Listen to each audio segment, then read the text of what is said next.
All right, we are talking about emotional control today. The ability to understand and regulate and manage your own emotions. Because if you don't learn how to control your emotions, they are going to control you. I want to kick this episode off with an analogy to help paint a picture for you. I want you to think of your brain like an apartment building. Your emotions are the ground floor of that building. Everything else, logic, reasoning, perspective, those are all on the higher floors of that building. When something happens that triggers a really heavy or heightened emotional state for you, if you lack the ability to move through your floor of emotions, if you don't have the tools to get through it, you're not going to be able to get to the elevator. You're going to be stuck drowning in the sea of emotions on the ground floor, and you're never going to be able to see what's on the higher floors. And when you're on the ground floor, all you see is what's right in front of you, right? The immediate future, the short-term thinking, that's all you can see, right? Whereas if you get up to the higher floors of this apartment building, suddenly you gain a whole new perspective. You can see the entire landscape. You can see the situation with a lot more clarity. And I think a lot of us can relate to situations like that, where we have been in a really emotionally charged, a really emotionally heightened situation, and we're so clouded by our own emotions that we can't really think straight. And then later on, once you've had some time to settle and you've been able to gain some perspective, you see it in a whole different light. And you're often able to tackle it a lot better than you would have when you were just swimming in your sea of emotions. What we're talking about today is tools that you can use to gain better control over your emotions so that you can reach those higher floors earlier on and you're not just stuck drowning on the ground floor. And I want to caveat this whole episode by saying that this is not about you ignoring your emotions or suppressing them or pretending that they don't exist. This is about you recognizing them, understanding them, tapping into that self-awareness of what is causing them in the first place, and then using tools to help manage them in a productive way. And I think that's a really important distinction because I think not letting your emotions dictate your actions and not letting your emotions run the show can often get misconstrued with just ignoring them altogether, right? That kind of rhetoric of like, fuck your mood, follow the plan kind of thing. I think a lot of people hear that and they think, oh, well, okay, fuck my feelings. I'm just going to pretend that they don't exist. Not the case. Not the case. And actually, you pretending that your emotions don't exist and shoving them down and suppressing them is actually going to make this a lot worse. Because when you ignore your emotions and you suppress them and you shove them aside and you pretend that they're not there, what you don't have is an understanding of why they exist in the first place. And it's kind of one of those things where if you let it simmer, it is going to build up and get more intense, and suddenly that pot of emotions is going to boil over. And this is where you see people who have these really big emotional outbursts. Maybe they snap at somebody out of nowhere or they scream at somebody for no reason. And it's because they don't have the understanding of what is going on with their feelings. They don't have the self-awareness to know what is going on with their emotions, and so they can't rein them in. They have no control over them, and they boil over, right? And they lead to these really big emotional outbursts because, like I said, if you don't control your emotions, they control you. And it's a really important thing to get a grasp on because while your emotions are temporary, your emotions are just something that will pass through and come and go. The things you say and the actions you take as a result of those emotions are permanent. And when you have these really big emotional outbursts and do things that you don't mean to do because you lack the ability to control your emotions, it can sometimes lead to you saying and doing some really detrimental things that you don't have the ability to take back. And so this is why this is such an important skill, because it allows you to be in control of the actions that you're taking on a day-to-day basis and operate with clarity and composure, right? you still are going to feel your feelings. You're still going to acknowledge them. You're still going to recognize that they exist. But you're going to have a deeper understanding of why, and you're going to have some tools to work through it. And one of the most important pieces of this is self-awareness. And like I've said so many times before, if you are not aware of something, you can't address it. And this is the exact same thing in this scenario. If you are not aware of where your emotions are coming from, if you're not even aware of what it is you're feeling, it's very difficult to do something about it, right? It's very difficult to operate on just ambiguity when you have no idea what's going on. And one of the places where you'll see this come up a lot is when you get triggered by something. And a trigger is probably something you've heard a lot. It's probably something you've heard thrown around in a whole lot of different places. Essentially what this is a trigger is something that taps into a core wound that you have. So these are likely things that stem from something that happened to you in childhood. You may have a core wound about a certain thing. Maybe it's insecurity about a certain thing. Maybe it's fear of abandonment. Maybe it's fear of being rejected. Maybe it's never feeling good enough. Maybe it's never truly feeling heard or understood. So what happens later on in life when something happens that triggers that core wound, when something happens that taps into that feeling, all of the emotions related to that core wound that you have not addressed start bubbling to the surface, and it triggers a really intense reaction. And oftentimes you'll see this play out in anger, but the anger and the outburst and the really large reaction is often a front for a much deeper layer of emotions. Insecurity, fear, sadness, hurt, all of these things are simmering under the surface. And again, when you don't understand that that's where those things are coming from, it's very hard to address it. And so this can look like you losing it over very mundane things, right? Let's say you have a fear of abandonment and you've made plans with someone and for whatever reason they've had to cancel on you at the last minute. Maybe they got sick, maybe some sort of an emergency came up and they had to cancel on you.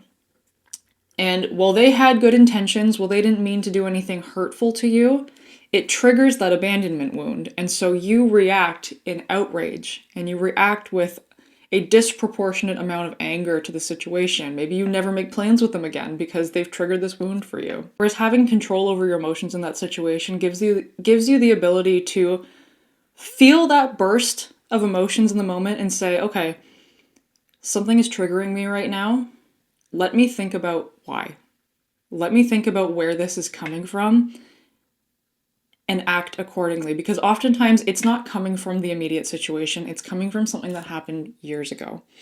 And so this is a practice that I find helpful for gaining control of my emotions, is the practice of interrogating them. When I have a really intense burst of emotions over something, right? A really heightened response to something because something has triggered something in me and suddenly I'm feeling this wave of emotions. Before I do anything, I try to ask myself why. Why am I feeling this way? And then give yourself an answer. Maybe it's because this thing happened. Maybe it's because this person said something to me that made me feel kind of bad, made me feel a little bit insecure. Maybe this person was not listening to me. Maybe they were texting on their phone while I was trying to talk to them. Maybe this person made a comment about what I was eating and it triggered a core wound that I have about my weight and never being, good enough appearance-wise, right? What is the situation in the immediate present that has triggered the feelings that you're having? Once you've identified that, ask yourself why again. Why is this present moment triggering such a strong emotional response from you? And try to really dig into why. And you can kind of keep asking yourself why over and over again for every answer that you give, to dig into it deeper and gain a deeper understanding of what exactly is going on underneath all of these heightened emotions. And this is also a good practice to force you to step away for a second and get your bearings before you act, right? So when you feel yourself getting triggered by something, taking a moment to step away and go through these questions and try to understand what's going on gives you a moment to regulate yourself before you do anything with the situation. Because like I said before, Your emotions are temporary, but your actions are permanent. And so maybe somebody texted you something that made you really angry, and your kind of knee-jerk instinct is to text them back and say a bunch of really mean shit and post something mean about them on social media and do all of these things to try and make you feel better and get rid of this feeling that you have. Before you do that, take a beat. Take a beat and think about why. Why are you so angry about what they just said? Why is your knee-jerk reaction to behave in this way, and what would it accomplish if you did? And sometimes just having that moment to reconsider what is going on and taking a moment to breathe and debrief before you do anything about it is just enough clarity that you need to get to that elevator and get to the higher floors and gain a little bit of perspective about what is going on. And it allows you to get control of the narrative, because there's something that your brain will often do that can put you in this really heightened emotional loop. And so what this is when your brain feels any sort of emotion, maybe it's fear, maybe it's anger, maybe it's sadness, whatever it is, whatever is coming up for you, your brain's going to feel that emotion, and then it's going to try and attach a narrative to that emotion. It's going to try and give some sort of explanation as to why. I'm feeling this way, so here's a bunch of reasons why you're feeling this way, okay? And so what happens is your brain feels a feeling, it creates a narrative, the narrative feeds into you feeling that emotion more, and you get stuck in this loop, right? So you get stuck in this kind of repetitive loop of feeling, narrative, and it just keeps feeding into you, and it can become very hard to overcome. And I think we've all been in a situation like this, right? Have you ever been in a situation where you're sad about something, and then you start feeling sad, and then you start thinking about all the things that you could be sad about, and suddenly you're sad about 20 different things all at once, and you find yourself bawling your eyes out listening to sad music over a bunch of different things that are not even currently happening in the present moment, because this one sad event has triggered every sad thing that's ever happened, right? It becomes this very vicious cycle that it can be really hard to get control of. And so a really useful reminder in these situations is just because my brain has given me a narrative about this feeling doesn't mean that it's true, right? It can feel a lot of times like if your brain is able to attach a narrative to what you're feeling, that it must be fact. But just like the fact that all of your emotions are just passing things, they're just temporary things, so are all of your thoughts, and they're not all necessarily facts. They're not all necessarily true. And so, again, stopping that cycle in the moment and saying, okay, is this true? Is this even a concrete narrative that I want to attach myself to? Instead of just letting this be this emotional roller coaster ride that you can't get off of. You actually have a lot more control over that than you think. And another area where this kind of emotional roller coaster can play out is in massively hindering your success and massively holding you back. And the reason for this, like we've talked about in some episodes before, your brain hates discomfort, right? Your brain is going to take actions to avoid discomfort much more than it's going to take actions to seek out pleasure. And so we can apply this to situations where you are trying to do something new, right? Maybe you're trying to start a business. Maybe you're trying to start a YouTube channel. Maybe you're trying to grow on social media. Maybe you're trying to get a new job. Maybe you're trying to put yourself out there and find a partner, right? And what's going to happen is that's going to trigger some emotions in you, right? Maybe it's fear. Maybe it's self-doubt. Maybe it's insecurity. Maybe it's anxiety.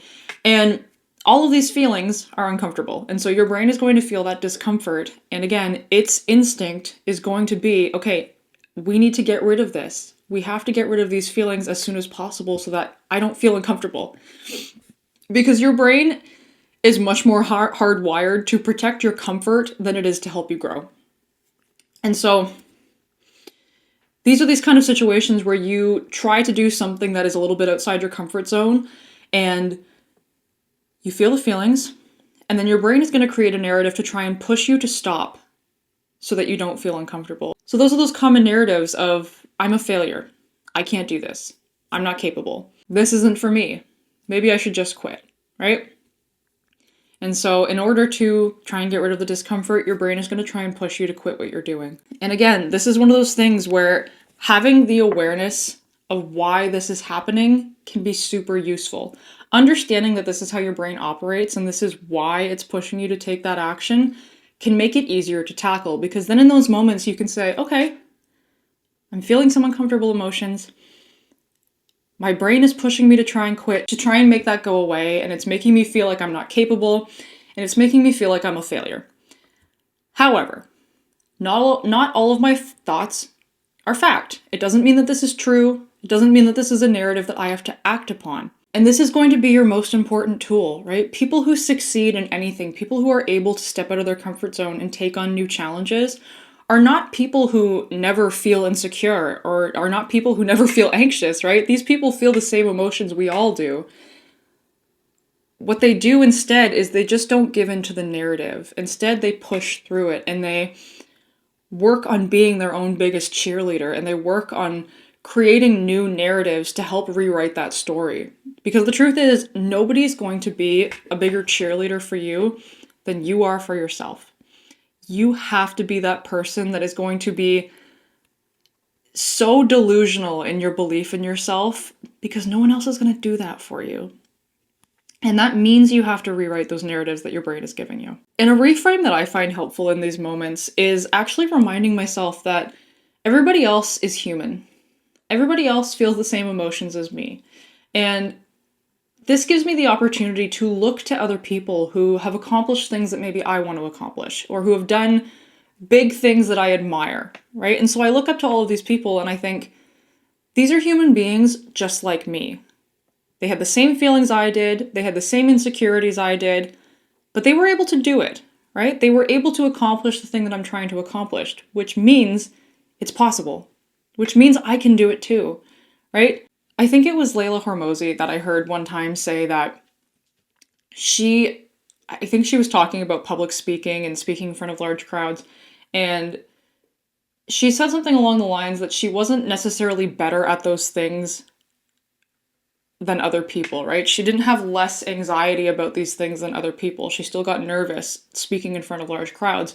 What she got better at was feeling the discomfort and doing it anyways. You're still going to feel uncomfortable. Doing hard things is inherently just always going to feel hard, but having the ability to feel those hard emotions and rewrite the narrative and take the action you want to take anyways is the key to you finding success in whatever it is you're trying to do. So what are some other practical tools we can use to gain control of our emotions, just generally speaking? What are some things that we can put into practice on a daily basis to help you have a better handle on what is going on in your head? And the first thing I want to talk about is coming back to the present.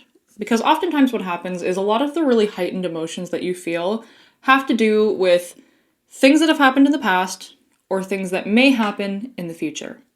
Oftentimes, the emotions we're feeling are not based on things that are currently happening right now in the present moment, right? We're often off thinking about something else, and that has triggered a spiral of emotions. And so, having a practice of just focusing on the present moment and asking yourself questions like, am I safe? Is everything okay right now? Not in the future, not in the past, just right now. Is everything okay? Am I safe? Am I secure? Is anything in my immediate present trying to harm me? Because oftentimes the present moment is a lot less threatening than your thoughts are, and this gives you just a simple reframe to come back to something and ground yourself and take a beat before you act on the way that you feel. Another useful tool is finding things that help regulate you, right? Things that kind of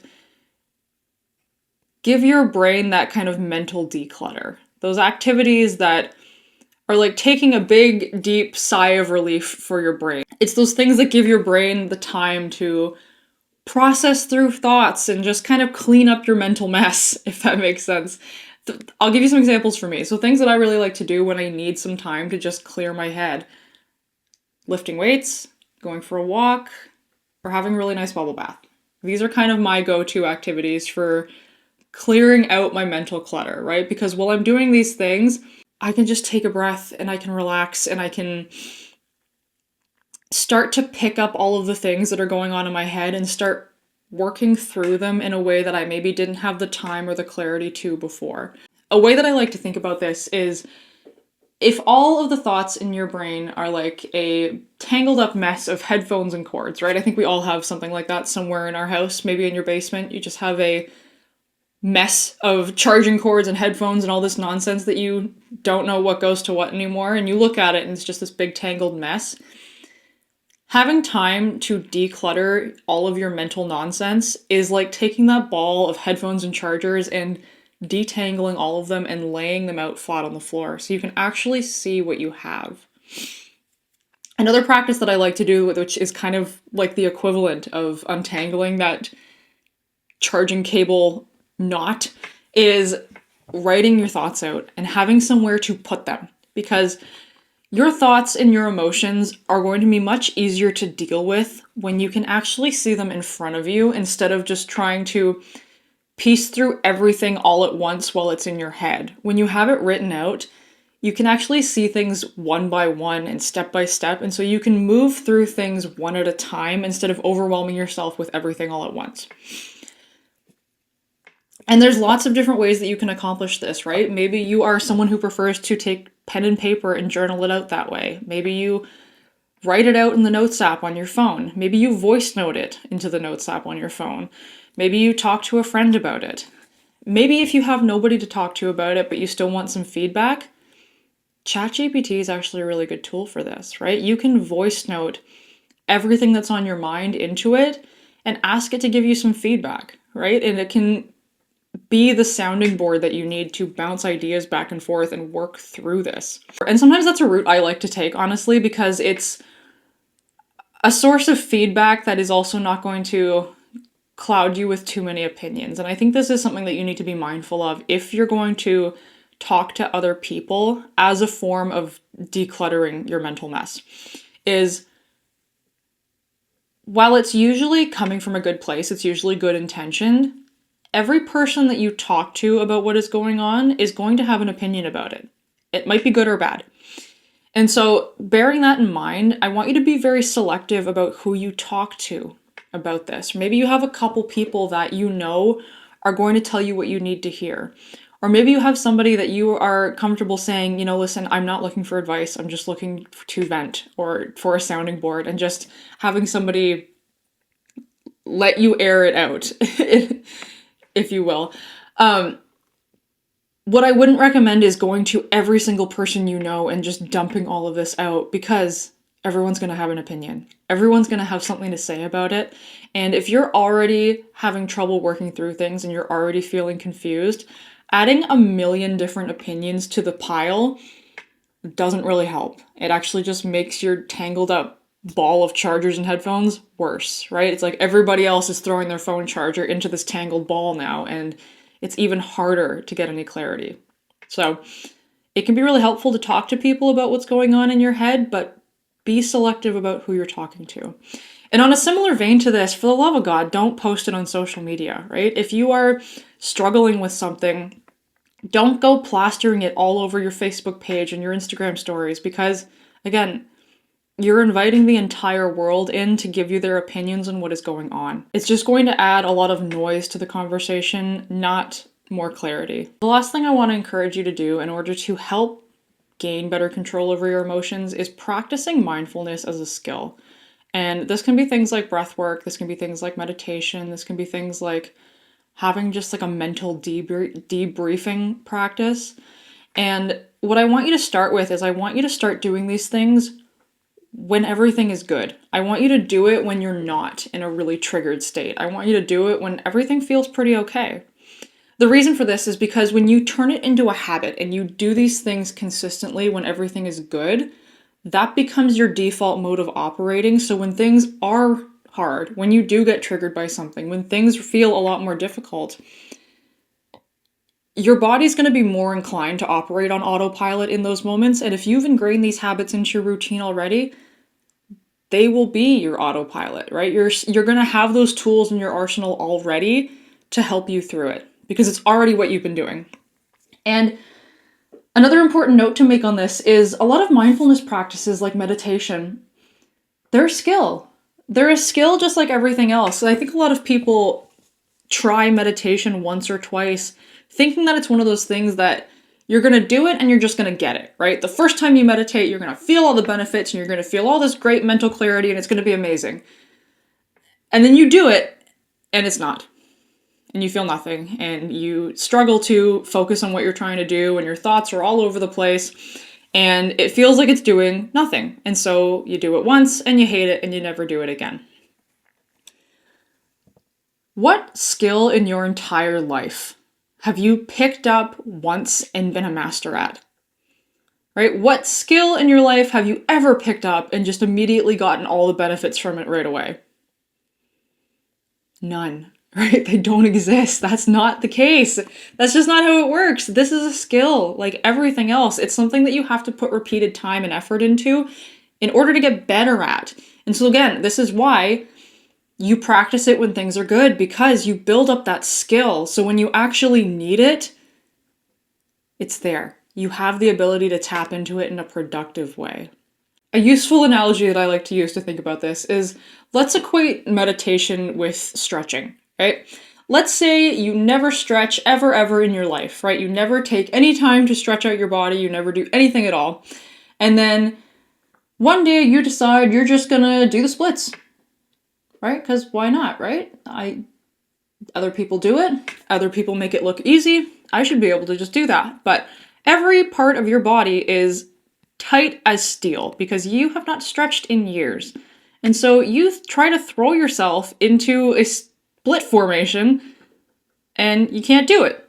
Or you push yourself way too hard and you hurt yourself, right? Because you haven't built up that skill. Same thing with meditation. It's going to take repeated practice to build up that mental flexibility. It's a skill, just like anything else. So I guess my big takeaway from this entire discussion is mastering your emotions and having control over your emotions is a skill that you can improve on. And it's a skill that stems from self-awareness and understanding of what is actually going on. It's not about suppressing your emotions. It's not about ignoring them. It's not about telling yourself that you're wrong for feeling them. You're human, right? You're gonna feel a huge array of emotions. It's one of the best things about the human experience, but can also be one of the hardest. It's not about pretending that those things are not there. It's about understanding where they came from. It's about understanding how your brain is operating and why it's creating the narratives that it is and why it's getting triggered by the things that it does. And then intentionally taking those moments to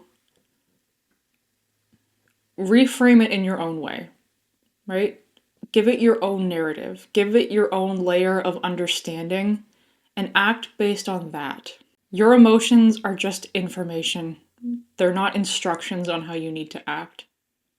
All right? Thank you for tuning in, and I'll catch you next time.